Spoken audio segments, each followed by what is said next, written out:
अस्सलाम वालेकुम friends, welcome back to top smarties drama serial इब्लीस।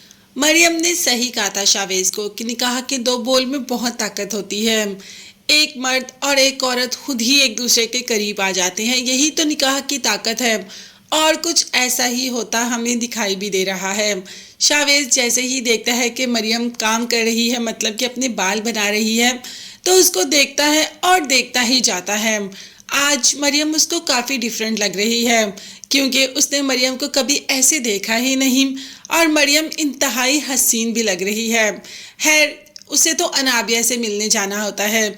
Chavez जो कि अनाबिया से मिलने जाता है और आज अनाबिया के सामने मरियम की तारीफ ही कर लेता है कि मरियम अजीब लड़की है, उसमें इतना सब्र है, इतना सब्र है, कभी किसी इंसान में मैंने इतना सब्र नहीं देखा। हर बात में सब्र और शुक्र करती है।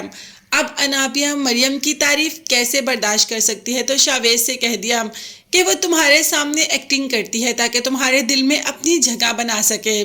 जिस पर के शावेज ने कहा कि नहीं, मॉम ने भी मुझे बताया कि मरियम बहुत साबिर लड़की है और बहुत सब्र करती है, हर बात में सब्र और शुक्र करती है। अनाबिया ने अब कह दिया कि मुझे लगता है कि सुल्ताना आंटी भी मरियम के साथ मिली हुई हैं। वो भी नहीं चाहती कि मैं उस घर में बहू बनकर आऊं। सुल्ताना आंटी भी चाहती हैं कि मरियम ही उस घर की बहू रहे, इसीलिए तो वो मरियम के साथ मिली हैं और तुम्हारे कान भरती हैं मेरे खिलाफ।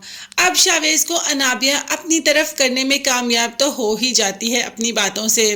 दूसरी तरफ इसीलिए तो सुल्ताना चाहती नहीं कि अनाबिया इस घर में बहू बनकर आए, क्योंकि वो अनाबिया की नेचर को अच्छी तरीके से जान चुकी है। तभी तो मरियम से कहती है कि मैं बिल्कुल भी नहीं चाहती कि अनाबिया इस घर में आए। तुम कुछ ऐसा करो कि शावेज अनाबिया को छोड़ दे और तुम्हारे साथ ही अपनी ज़िंदगी गुजारे। मगर मरियम ऐसा क्या कर सकती है, अपनी मोहब्बत का यकीन भी तो शावेज को दिला चुकी, मगर अभी ऐसा कुछ भी नहीं हो रहा। कहानी में ट्विस्ट तो इस वक्त आता है जब इकबाल ही सामने आ जाता है, वो भी अनाबिया के, और अनाबिया से पैसों की डिमांड करता है। तो अनाबिया कह देती है कि मैंने कहा ना कि पैसे मिल जाएंगी, मॉम को कॉल करना, वो तुम्हें पैसे दे देंगी। मतलब समीन भी अनाबिया के साथ मिली हुई थी। इन दोनों ने मिल के मरियम पर इल्ज़ाम लगाया और उसे इस घर से बाहर निकाला।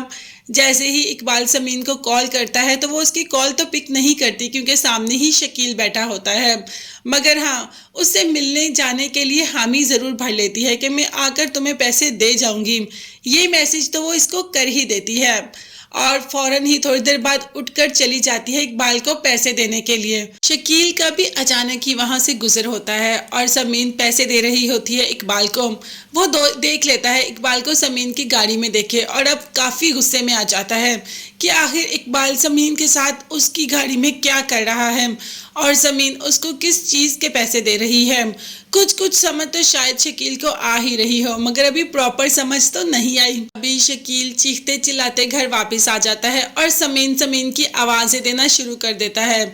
जैसे ही समीन आती है तो कहता है कि तुम कहाँ थी। उसने कहा कि मैं तो अपनी दोस्त के साथ थी। तो शकील ने भी बोल दिया कि तुम्हारा वो दोस्त इकबाल था क्या। अब तो उसका भी मुंह खुले का खुला रह जाता है और साथ अनाबिया का भी। क्या वाकई ही शकील को पता चल जाएगा कि ये सब कुछ अनाबिया और उसकी बीवी का प्लान है, या अनाबिया अभी बाप को भी बुद्धू बुझाने में कामयाब हो जाएगी और अपनी गलती पर किसी न किसी तरीके से पर्दा डाल ही लेगी। जितने भी पर्दे डाल ले, एक न एक दिन तो सच्चाई सामने आए ही गी। मगर तब तक के लिए आप चैनल को लाजमी सब्सक्राइब कर लीजिएगा, बेल आइकॉन भी प्रेस करें ताकि हर वीडियो आप तक बआसानी पहुंच सके। अपना बहुत ज़्यादा ख्याल रखिएगा और अपनी कीमती दुआ में मुझे और मेरी फैमिली को भी याद रखिएगा। नेक्स्ट वीडियोस तक के लिए अल्लाह हाफिज़, bye bye and take care.